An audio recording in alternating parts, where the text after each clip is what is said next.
Interim chairman of the community-based rehabilitation program, Maudlin James, says if implemented in Grenada, the program could have a significant impact on the lives of those with disabilities. One of the things that we are unable to do is to, for example, say that this child is dyslexic, or this child is ADHD, or this child is such and such. So when we invite the permanent secretaries to see the need for implementing CBR, again, as Michelle was saying, one of the things that we speak to is training.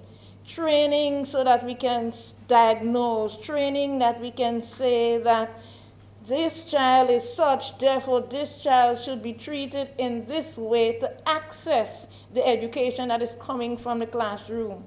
The GNCD today launched its month of activities under the theme, Leave No One Behind, for my disability is one part of who I am.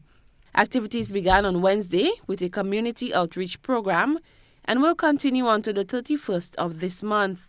GNCD coordinator Hilary Gabriel highlighted the accomplishments of some of the GNCD members who continue to show that disability is not inability. She said work is ongoing to establish a database of registered persons with disabilities throughout the country. A report, as I speak, I know him is working, continuing to build the database and adding more things, and a report will be out shortly to say how many persons that we have gotten so far on the list.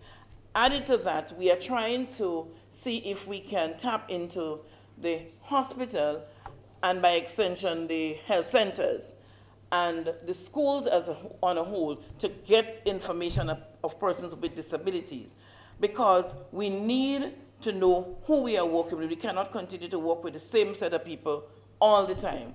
President of the council, Herman Mello Peters, is encouraging Grenadians with disabilities to not be afraid to reach for success, while calling on parents of disabled children to not keep them hidden away from society. People who are disabled in a home, don't hide them. You may have some kind of talent in your house, and because you're hiding them, they can't show it out. Let it come out, man. You doesn't look there, watch the TV. You can see there are different kind of disabled people, and they're doing a lot. We can do it down here too. We don't have to depend on the wall, but we can do it for us. Just let your train loose, man. I mean, let them loose and see what they can do. Social Development Minister Delma Thomas says the theme is timely as it coincides with the Millennium Development Goal. She says that government has been doing a bit, but will redouble its efforts to do more for people with disabilities. Cherry Blackman Stephen, GBN News.